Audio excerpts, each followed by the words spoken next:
Mugekiro kya leero ebya Congo ne Rwanda byeraliikiriza Uganda ebyabasomesa okwediima biranze ne Ekeleziya Evuddemu Omwasi.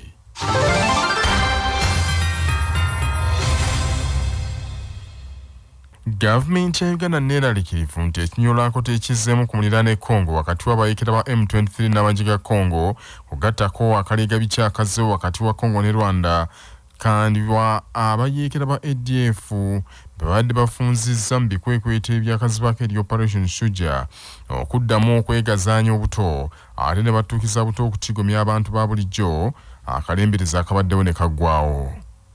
Buli lukya embeera eyongera okukaawa ku mulira ne Congo ng'amagye ga gavumenti bugeefuka n'abajambula ba M23 kyokka bano Congo erumiriza nti Rwanda yebawaga ng'ebawa ensimbi n'ebyokulwanyisa ekintu Rwanda kye yeegaana. Embeera eno eyaddukadduka egenza okugwawo ng'amagye ga Uganda aga UPDF geesoggadde ebibiira by'e Congo gaagendayo okuyiga abayeekera ba ADF abagamba nti baludde nga bajejjobe bannayuganda n'abakongo era ebikwekweto ebyokuyiga ADF UPDF ebadde ebikolera wamu n'amagye ga Congo. Minisita w'ebyokwerinda Vincent Ferrio Bamulanga Kisempija agambye nti Uganda ebadde efunyemuko okuweerero okuva lwe yalumba enkambi za ADF mu bibira by'e Congo gye basinziira kyokka nti gavumenti erema kweraliikirira amagye ga Congo agabadde gabakwatiddeko ate bwe gakyusiza obwanga amaanyi ne bagazza kulwanyisa M23.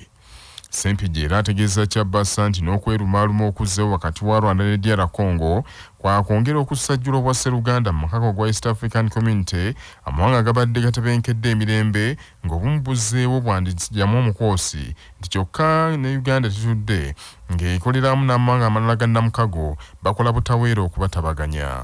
Gavumenti ya Congo ejja kubeera diverted edde ku mulamwa guli ogw'okulwanagana obuliwo ate eve ku mulamwa gwe tubaddeko ogwawamu kubanga nayo obasaasira balina okuba n'obuzibu obwo naye ensonga ezo zisobolwa ekyomukago guno gwa East Africa kyagala nnyo okusibwamu ekitiibwa abakulembeze abali waggulu bakama baffe kisobola bulungi okumalawo embeera eyo kubanga problemu eriwo nti waliyo abahutu Rwanda berowooza nti nankani ne Burundi naye inayo ate abatuusi abali mu Congo alina bagirwanyisa ne Congo yennyini eyinamu abali awo abatali bamativu bannansi birimu akantu kamawanga keetaaga ndowooza kwata obulungi balabe nga ensonga eyo bagitereeza. Sempija agambye nti n'enjawukana z'amawanga eziri e Congo y'omu ku nnabavuddeko obunyolagano buno ng'ekizibu ekyo tekisoose busoose naye kibaddewo okumala emyaka n'ebisiibo. Naye kati bino ebizze birimu amawanga ebyabwe bibalwana kubanga mumanyi nti e Rwanda wavaayo abahutu abali e Congo aba M23 ate nabo balina akakwate mu mawanga gaabwe bantu balemeddwa okuva mu byamawanga ebyo naye tusuubira nti Katonda ajja tuyamba okulembeze baffe bakitegeere n'omukulembeze wa Congo alabe kituufu kyayinza okukolera abantu ab'amawanga agalabika nga si mamativu bwe bityo tutambule kubanga ffe ate ekyatutwala kyabatujju situwagala kuyingira ate mu ntalo z'amawanga ate ez'omunda ezitali zaffe ng'aba gavumenti y'e Congo bandirowoozezza nti twandibadde buli abagirwanyisa tugenda bugenzi maaso n'okugiwagira tulaba nti waliwo ebirabika ng'ate ebiba bitususse. Ono era kinoganyiza nti Uganda teyagenda ku Congo kutabangula mirembe wabula nayo yagendayo okwetakkuluzaako kizibu kyerina n'abasirikale ba Uganda bangi ddala bafunidde ebizibu mu bikwekweto ebyo bigenda mu maaso. Ekyeffe ogenda e Congo kyali mu mutima omulungi ogw'okulaba nti ebikolwa bino ebyokutta abantu mu Kampala mu Uganda kubakuba bomu tubinona gye bitandikira kubanga era mulaba nti ebbanga lye tubaddeyo tewabadde kutta bantu mu ngeri ya kyerondere mu Kampala wano naye eri gye tubadde era gye tuli oba amagye gye gabadde Congo wabadde tubadde mu kubonaabona amagye gaffe gabadde gabonaabona nnyo gatambula ensi etaliimu nguudo etaliimu bintu byonna byakozesa teriimu masannyalaze teriimu tibiringa bwe mubirowooza wano ensi ey'ebizibu naye tuyinza kubeera mu mbeera bwetyo nga tubadde tuli mu kweyagala oba nakunoonya byaffe ng'abantu bwe balowooza naye ekibaddewo kwe kulaba nti tujjayo okusigula emirandira abantu abo gye badde basinziira okujja okutabangula wano. Ensonga za keedimu k'abasomesa zirinnye enkandaggo era wulira bino omukulembeze ggwanga Yoweri Kaguta Museveni kennyini azeeyimbyemu bw'asazeewo kubasisinkana akawungeezi kano mu lutuulo olw'enjawulo olubumbujjira Mahagoba Pulezidenti Entebbe.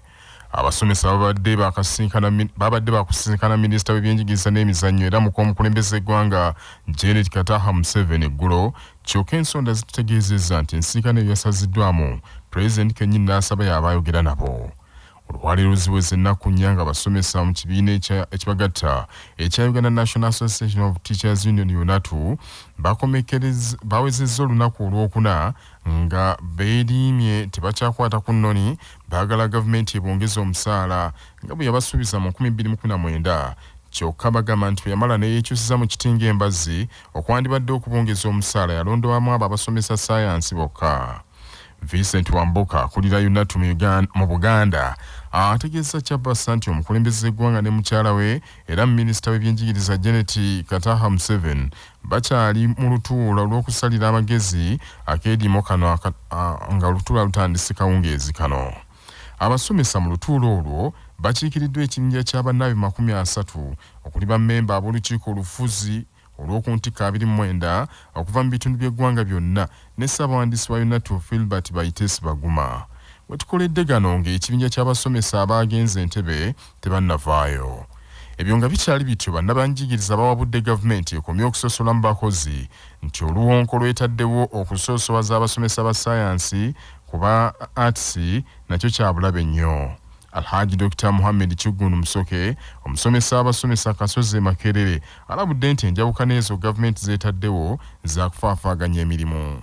Twandyagadde President Museveni nannyini kirowoozo ky'okuzimba eggwanga ne science tuddeyo ku mmeeza tutunule atutwalenga ba partners in development tutunuulire embeera ey'okusitula science mu ggwanga nga tukozesa ekola endala etali ya kulowooza kwawula mu nsasula ya misaala egiggyibwa mu nsawo y'eggwanga eyawamu buli omu kwafa. Ensonga eno ejja kuleeta obuzibu era nga bwe buleese okwawula yawula abantu buli kaseera nga ka gurupu ojjako kano n'ojjako kali n'ojjako kali. Ekyo kijja kuleeta obwenjigiriza ate okwongera okukkira ddala wansi. Waliwo obuzibu bingi mu byenjigiriza.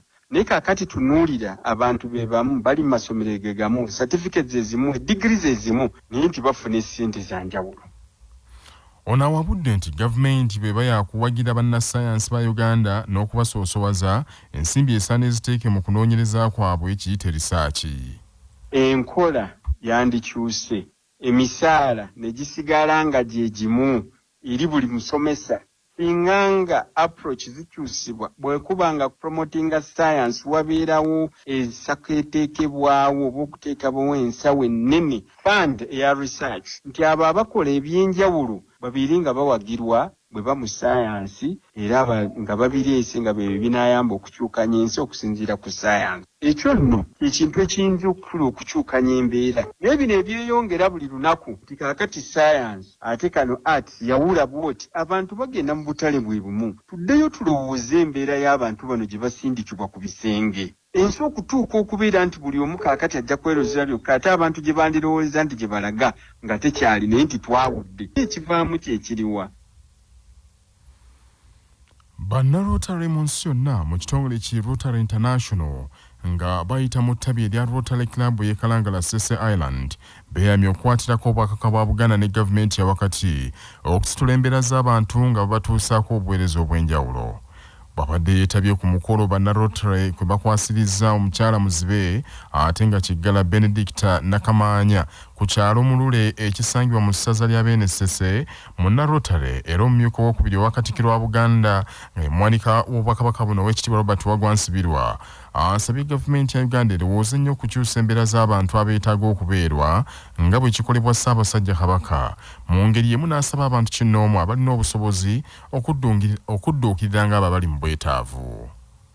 Omupulezidenti yawummula yatugendako wa South Africa yagamba nti bw'oba oyagala okumanya obugunjufu bw'abantu mu kitundu totunuulira ngeri gye basuusuuta Ssaalongeero C5 oba Kweba oba Father Bernard.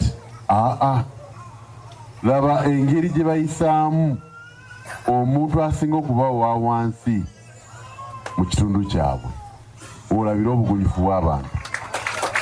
Era ekigambo obuntu mu ba South Africa oba obuntu bulamu mu Baganda kwe kuba nti osobola okufaayo n'okuyamba n'okuwagira omuntu gw'otalinaako wadde kakwate, gw'otagenda kufunamu, gw'otagenda kubaako ky'ofunamu, bwe buntu bulamu. Omwami wa Kabaka w'essaza Ssesekweba Augustine Kasirye alonkomye abasese nti beekobaanye okusaanyawo obutonde bw'ensi nga basaawa ebibira ekitadde ebizinga by'essese byali bigudde akaleka mu katyabaga kennyini. President wa Rotary Club of Kalangala Sese Island Paul Semanda alaze akabi abaana abawala ku bizinga ebyo ke boolekedde olw'embeera abavubi gye beeyisaamu ey'obutalumirwa balala nga bino nno byonna abitadde ku kukozesa biragalagala ekisusse. Okwewala okunywa omwenge n'ebiragalalagala kubanga ssebo ekitiibwa ekizibu mu Ssese mwe kiri nti abaana mu bizibu ebimu bagana okusoma n'ekyekyo ekya drug abuse nakyo mwe kiri. Personal hygiene, personal safety and security, role model and peer to peer. Kubanga peer to peer mwe muva ebizibu, omwana omu ayinza okubana n'abaana abiri nga temutegedde. Omusasiro Reverend Father Bernard Mwazizi nga yakulembeddemu ekitambiro ky'emmisa ajjukiza bannansi okulumirwanga abalala. Tusabire ate tusabire n'eggwanga lyaffe. Eggwanga nga bwe lidobonkanyeemu olw'embeera tusobole okusigala nga tukyasobola okukwatira abalala ekisa. Ekyo kye tuba twesabira ffenna mu bulamu buno tusobole okukwatirwa abalala ekisa. Obulabe bugenda okulabikira nga tutandise okwefaako ffekka ti byennyina tebikola ki tebimala buli omu kaabirawo okola ki tukyasobola okuyamba abantu abalala.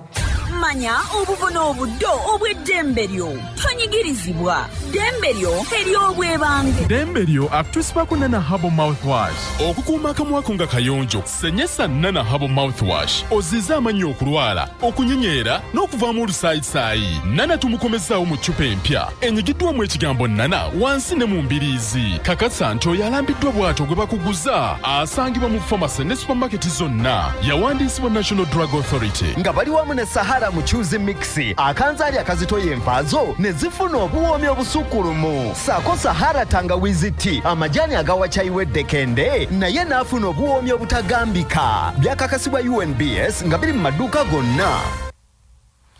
Ddembe ly'okufuna ekiragiro eky'okubawa ebintu by'ogwowabidde singa oteebereza nti ayinza okulemererwa okuliira ng'omusango gumusinze nga munnamateeka Magirani Kazibe bw'annyonnyola.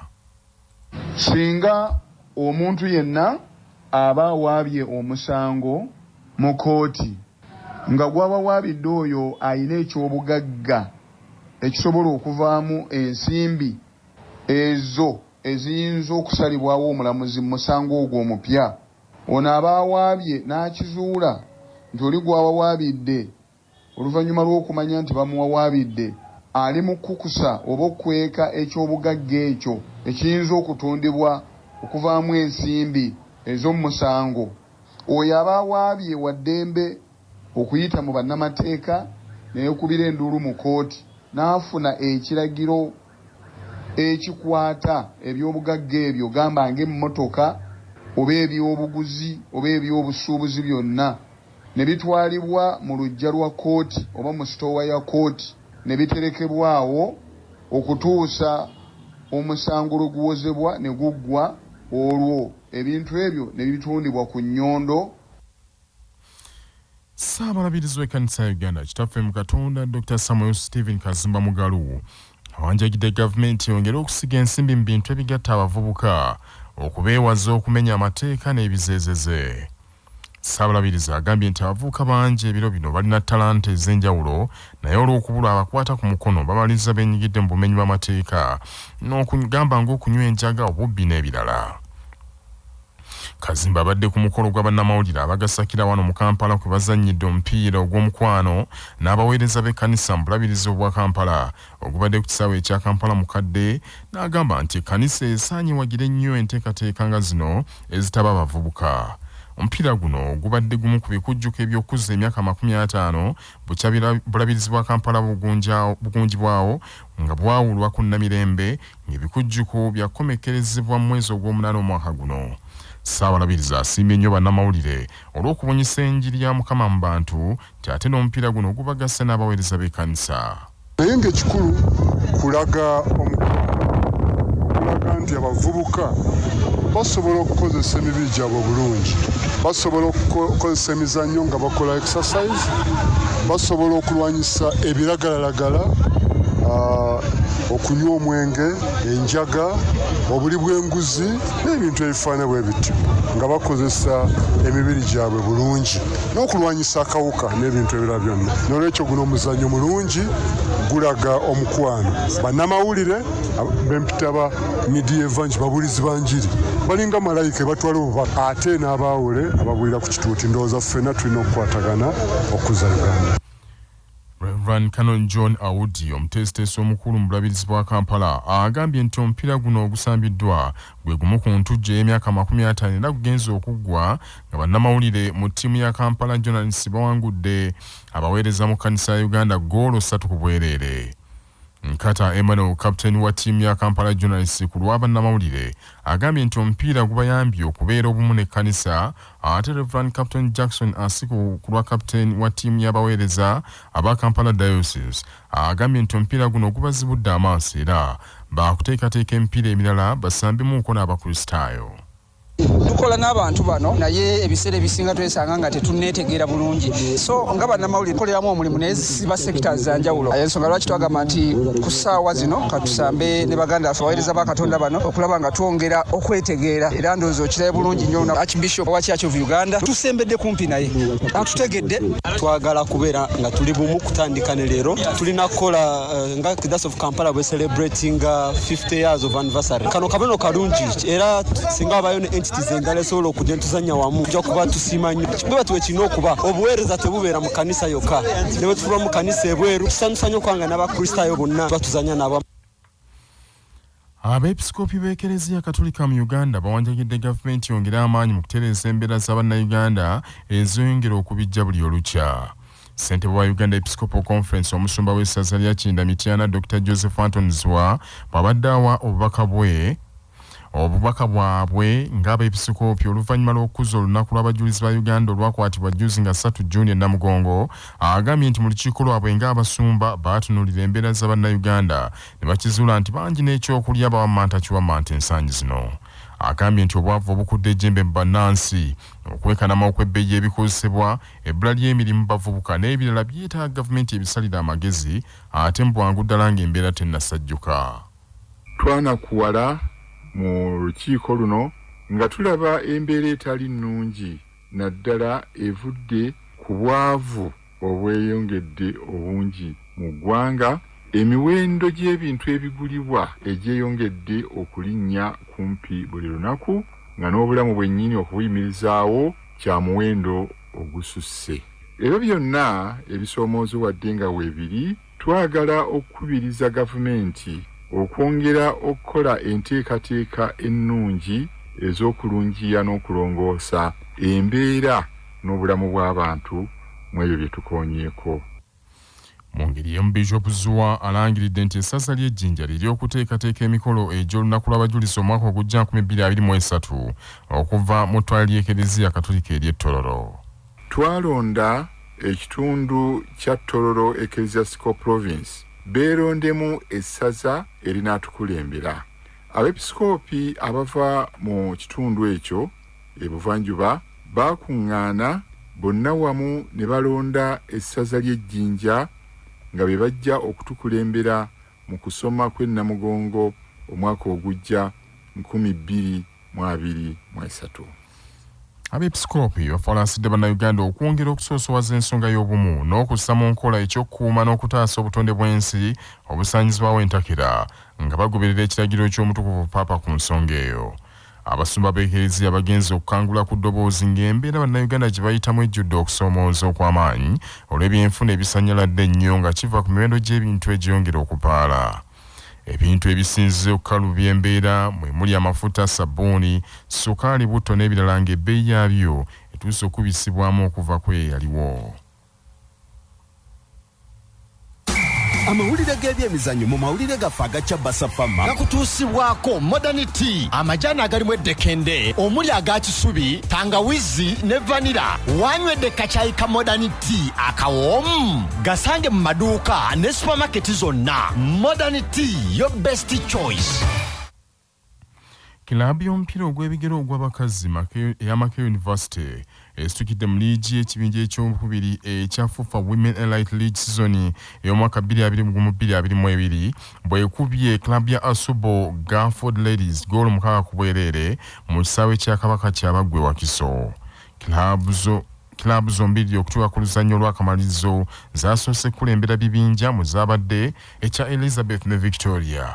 Makerere ne Asubo Garford Ladies bonna basuumuusiddwa okuzannya liigi y'abinywere ya FUFA Women Super League season ejja era zigenda kudda mu bifo bya kilabu endala ebbiri, She Maroons ne Toro Queens abasaliddwako mu kibinja ekyokuntikko. Darius Mugoye omumyuka w'okubiri wa president wa FUFA ne Florence Nakiwala Kingi omumyuka w'okusatu wa president wa FUFA be bakwasizza abawanguzi ba Makerere University ekikopo n'emidaali ku mukolo ogubadde mu kisaawe kya Kabaka Kyabaggwe Wakiso. Abawanguzi ba Makerere University bagenda kufuna ensimbi obukadde 8 ate Garford Ladies obukadde 5 olunno ttiimu ezinakwata ekyokubiri mu kibinja Elizabeth ne Victoria bafuna obukadde 2.5 buli omu. Sharon Namatovu wa Makerere University yasinze okukyanga endiba season ewedde. Sylvia Namiwanda owa Wakiso Hills yasinze okuteeba goolo ennyingi zibadde 13 ate Zahara Nanchi wa Makerere University yasinze okukwata obulungi goolo nga Wakiso Hills yesinzizza empisa. Bannaffe ag'essaawa zino kangamalirize mbufunze. Gavumenti ya Uganda neeraliikirivu nti ekinyolankoto ekizzeemu ku muliraano e Congo wakati w'abayeekera ba M23 ne gavumenti ya Congo kyandijja Congo ku mulamwa ate ne kiwa obubinja bw'abayeekera omwagaanya okwegazaanya omuli ne ADF. Ensonga z'akeedimoka abasomesa zirinnye enkandago ng'awulira bino omukulembeze eggwanga azeeyimbyemu bw'asazeewo abasinkana akawungeezi kano mu lutuulo olw'enjawulo. Abeepisikoopi b'Ekeleziya Katolika mu Uganda bawanjagidde gavumenti yongere amaanyi mu kutereeza embeera z'Abannayuganda eziyongera okubijja buli lukya. Ge mawulire ekiro kya leero aggundegunde maaso moogi.